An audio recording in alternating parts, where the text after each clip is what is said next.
Our next guest has been in the NFL 7 seasons and made the Pro Bowl every year. He's got 21 career interceptions. Joining us live from the Super Bowl in Minneapolis, Patrick Peterson. Welcome to Undisputed. Hey, how you doing? Thanks for having me. So, Patrick, you're working with the AT&T Audience Network at the Super Bowl this week. Tell us what you're doing with them. I am the official media correspondent for AT&T Audience Sports. Kicked it off last night at the EA Sports Madden Bowl. Did some interviews with some of the hottest stars, some of the A-list football players. Had Travis out there. We had AK, Alvin, Kareem Hunt. So we had a star-studded lineup. We went inside and watched this amazing game, what ended in 0-0. And AK ended up taking home the championship.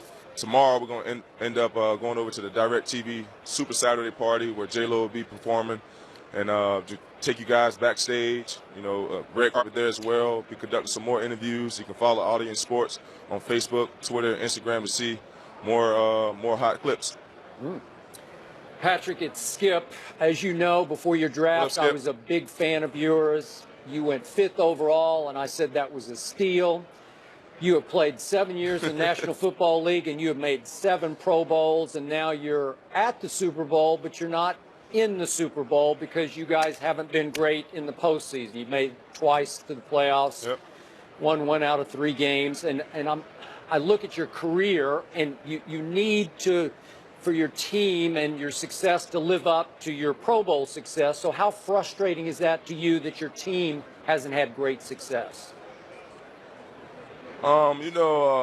It's very frustrating, not able to, be where we want to be as a team. But we're taking as a front office, I believe we're taking the right steps to get where we need to be. We've just been fighting that injury bug over the last couple of years. When we had the opportunity to play with our quarterback for an entire season, we was a pretty good football team. Made it all the way to the NFC Championship, and I believe what really kept us back from winning that game by him, screwing up his ligament in his index finger, losing Tyron, 2 games before the playoffs. So the injury bug has definitely been killing us, because the talent is not an issue with our football team. Because when we line up and have our full ammo, we're a very, very competitive football team. Patrick, Shannon Sharp here. In 2018, you're going to have a new head coach. Carson Palmer's retired, so you're going to have a new starting quarterback. What do you guys need to do in order to make sure that next year you're in Atlanta in Super Bowl 53?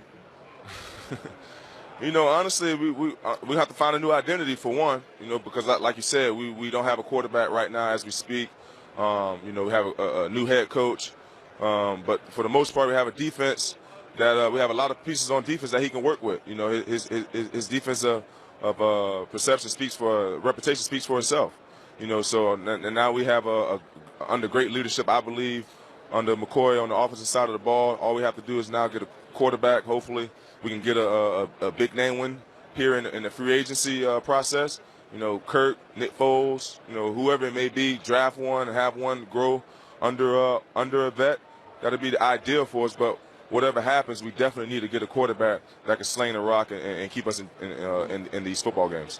So, Patrick, other than yourself, who is the best cornerback in pro football?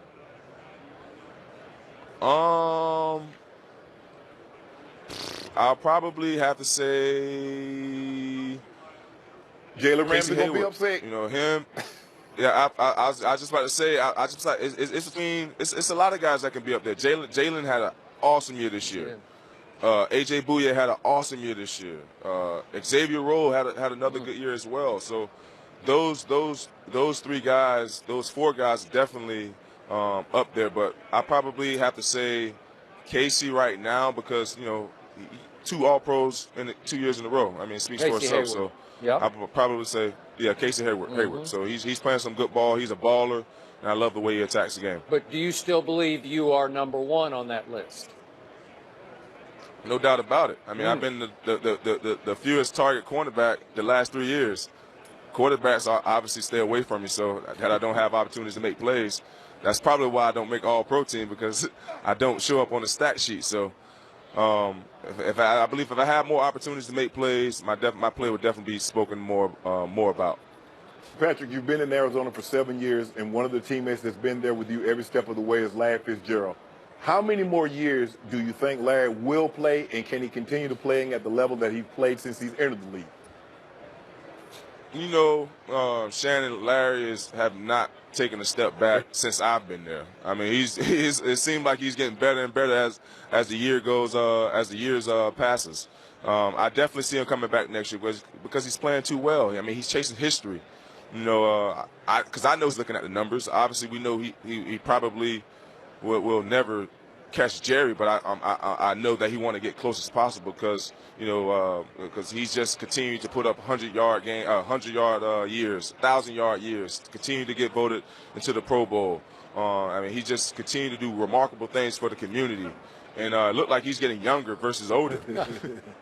So on to Sunday. Who wins this game and why? Man, you know, Skip, I had Philly winning it, but I just saw what Alshon just said. He just gave Patriots bulletin board material, so I'm going to switch my pick. I'm going to go with Brady. He guaranteed the victory, Patrick. Yeah, man, he just said the trophy is coming back to Philly, man. You cannot do that 2 games before the game. I feel that I understand that you have confidence. I understand that you have the belief in yourself, but keep that to yourself, and you can say that after the game, saying, I knew we was going to win it. Tom Brady will love to hear that, right? Man, that's when I saw it this morning. I told my friend, I was like, "Oh man, Philly just lost the Super Bowl." And I saw it this morning. Well, Pat, you remember now? Plexico said the exact same thing before Super Bowl VII. He said they were going to win, and Tom Brady would not score more than 20 points. I know it. I know it, man. That's what I'm saying. So you can't give Bill Belichick and Mr. Tom any bulletin board material because those guys just eat that up and just taking a run with it for sure. So why were you leaning Philly before Alshon spoke? Because, man, the Eagles been flying high. I mean, they've been flying very high. They've been soaring. I mean, Nick Foles, those guys haven't really missed a beat since Nick Foles got into the starting lineup. Obviously, the pace of the offense is slowing down a little bit. The selection of plays are different, but those guys, Doug is definitely, still spreading the ball around to the guys he need to get the ball to. The running game is working well for him. They're hitting the down the field shots, and that's what you need to do to win. But you got that man on the other side of the football, and they just gave him bulletin board material. So he's going to pull a rabbit out of his hat somehow, some way. Just watch.